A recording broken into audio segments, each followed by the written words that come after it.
Olha, de cara, já vou perguntar para você o seguinte: semana passada, nós tivemos um espetáculo de produção de fake news lá na CPI do genocida. Assim, alguns parlamentares governistas capricharam mesmo. Caso, por exemplo, do Luiz Carlos Reis, que é um senador assim muito comprometido com a informação falsa e com a desinformação do país. Eu queria saber como é que você está vendo esse espetáculo de fake news ali na TV Senado, aberto para o país inteiro. Mentiras absurdas sendo veiculadas como se fossem verdades absolutas. Por exemplo, a situação nos municípios criacionistas, que é péssima, e eles dão os dados absolutos lá e falam, não, é ótima. Não é ótima, é péssima. Fala para a gente como é que você está vendo essa derrocada do pensamento científico e da lógica da racionalidade, Luiz. Pois é, então, se fosse um país realmente sério, eu acho que muita gente ia ter que sair presa logo depois do depoimento, porque em juramento você não pode mentir ao vivo ali, falar alguma mentira sem sair preso depois disso, né? Então, realmente o que a gente vê é voltando a assuntos de alguns senadores, voltando a assuntos já debatidos muito, trazendo artigos científicos que foram retratados, ou seja, ele é publicado, a revista científica aceita, mas depois vê que tem alguns problemas e o artigo é retratado. Ele volta. A ciência funciona assim, sempre funcionou assim. Só que daí você pegar esse artigo que foi tirado de publicação, tirado de circulação e voltar como se ele fosse verdade, de novo você fazer um desserviço novamente para a informação tão precisa que a gente precisa agora nesse momento de pandemia. Volta de novo aquele estudo de Manaus, falando que é um estudo genocida, um estudo mal feito, um estudo feito de propósito para matar pessoas.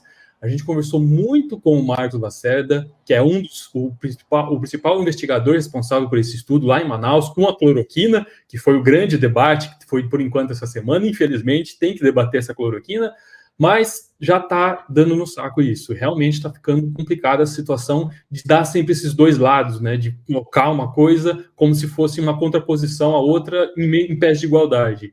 E aí, falando do estudo criminoso de Manaus, que usou uma superdose de cloroquina, se você forem pegar esse estudo e ver essa entrevista que o Marcos Lacerda deu do Diário da Peste, que a gente faz toda sexta-feira lá no IQC, ele fala exatamente, olha, a gente utilizou essa dose alta de cloroquina para impedir, para mostrar para outros laboratórios que uma outra dosagem disso é perigosa, porque no momento que eles fizeram esse estudo, não sabia muita coisa sobre cloroquina. Falaram, olha, teve um pessoal ali na China que utilizou cloroquina e tiveram um estudo observacional que talvez tenha dado certo. Como em Manaus, o pessoal, o Marcos Lacerda é lá de Manaus, e Manaus é sempre aquela nossa sentinela para ver o que está acontecendo de Covid, sempre acontece as coisas lá antes, lá já estava estourando, lá no começo de março, no começo da pandemia, Manaus já estava sofrendo um pouco com isso. Que eles fizeram, olha, vamos ver então a dose que os chineses estão usando, e o comitê ético por trás do estudo falou, olha, se está dando certo essa cloroquina, a gente não pode fazer um estudo como se utilizando placebo, utilizando um medicamento que não funciona. A partir do momento que se tem na comunidade científica algum indício de que tem um medicamento funcionando, é antiético você não utilizar com todo mundo no estudo essa droga. E por enquanto, lá naquela época, a cloroquina estava sendo cogitada como um possível tratamento. E aí, para finalizar esse estudo, eles falaram, tá bom, então a gente vai fazer com essa dose que está todo mundo utilizando, e vamos utilizar uma dose um pouco maior, porque vai que alguém está fazendo um experimento e falou, olha, não deu certo com essa dose, vamos aumentar para ver o que dá. E foi exatamente essa resposta que o estudo do pessoal do Marcos Lacerda, ali de Manaus, mostrou. Aumentar a dose é perigoso, as pessoas podem ter uma arritmia cardíaca maior ainda, porque é um dos efeitos colaterais dessa droga. E esse estudo vem sendo sempre falado daquela maneira que está sendo falado no Senado, por conta de um Twitter que um dos lobistas ali do Trump, na época, falou sobre esse estudo de Manaus com a seguinte headline dele lá: estudo brasileiro, mal feito, foi feito de propósito para mostrar que cloroquina não funciona para atacar o governo de Trump. Isso em 24 horas chegou ali no gabinete do ódio, nos filhos do Jair Bolsonaro, e o que aconteceu? Ele foi lá, foi ver o pessoal que estava fazendo esse estudo, viu que alguns deles eram petistas, pegou ali, tinha algumas fotos do pessoal apoiando o PT, e colocou, olha, petistas no Brasil utilizam superdose para desmerecer Jair Bolsonaro.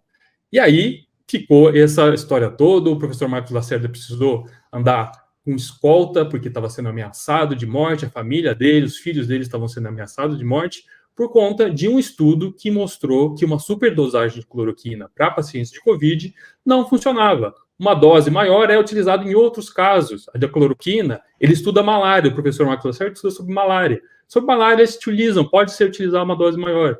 Então, para vocês verem que não é um pesquisador brasileiro que caiu de paraquedas. Ele sabe fazer um estudo clínico, ele trabalhava com cloroquina por conta de malária, lá em Manaus, e aí fica esse debate, essa coisa de jogar para a política e desmerecer o lado da ciência. E é isso que a gente está vendo de novo acontecer com a cloroquina, pelo menos nessa primeira semana que teve de debate.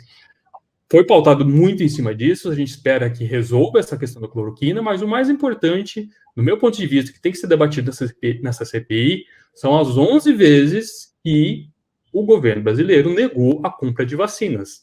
Aqui no Brasil, por ser um país continental, não vai funcionar lockdown, a gente está vendo que nunca teve lockdown, nunca vai conseguir fazer esse lockdown, como foi feito em outros países menores e deu certo. O que vai resolver aqui no país é vacinas. Então, isso tem que ser levado muito sério ali dentro da CPI para ver o porquê desse motivo de não querer, de recusar 11 vezes a melhor vacina, uma das melhores vacinas que a gente tem disponível, para ser comprada para dar para brasileiros. E teve argumentos falando, porque a vacina ainda não estava aprovada. Beleza, mas da AstraZeneca não estava aprovada pela Anvisa ainda e já tinha contrato. Mas a fornecedora queria que o governo brasileiro tomasse os riscos por conta da vacinação. E aí, com a Pfizer, não quisemos fazer isso. A AstraZeneca, provavelmente, o contrato é o mesmo. As farmacêuticas, elas não fazem isso porque pode acontecer uma judicialização gigantesca das vacinas e parar o processo de produção das vacinas por conta disso ou por conta de pessoas que querem se beneficiar. Falar, olha, eu fiquei mal por conta da vacina, vou processar essa empresa. A Anvisa, que vai regular, vai observar se a vacina é boa o suficiente, é segura o suficiente para dar para os brasileiros, e aí ela aprovando, com certeza ela deve ser muito segura para a gente utilizar. E aí ficar essas desculpinhas, realmente a gente precisa esclarecer melhor essa questão das vacinas, e é o que a gente espera ver daqui para frente ali na CPI.